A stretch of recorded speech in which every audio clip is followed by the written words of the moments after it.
ভালোবাসা সাথে সাথে আজকে কোলেরহাট ঢিপঢিপে বাজারের ব্যবসায়ী বন্ধু থেকে শুরু করে পথ চলতি মানুষ এবং পুলিশ প্রশাসন বন্ধুদেরকেও শুভেচ্ছা অভিনন্দন।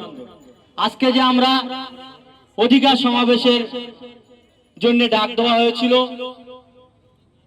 আপনারা জানেন বিগত কয়েক বছর ধরে এই রাজ্যের মানুষ নিজেদের মৌলিক অধিকার থেকে যেভাবে পিছিয়ে পড়ছে, যেমন গত আজ থেকে 1 বছর আগে তিলোত্তমা বোন আরজিকর কলেজে তাকে যেভাবে নৃশংসভাবে ধর্ষণ করে খুন করা হয়েছিল, তার এখনো পর্যন্ত বিচার করতে পারেনি বর্তমান রাজ্য সরকার।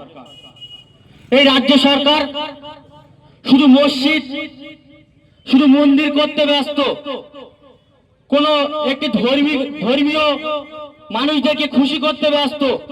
এই রাজ্যের মানুষ তাদের ন্যায্য অধিকার, তাদের ন্যায্য দাবি দাওয়া থেকে তারা বঞ্চিত।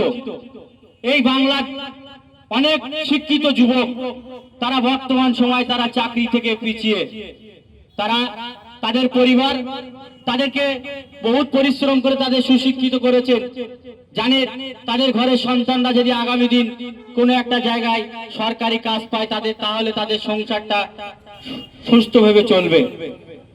আমরা দেখেছি 2011 পর থেকে বর্তমান 2025 এই কয়েক বছরে চাকরির বেহাল অবস্থা। বছরের বছর কলকাতার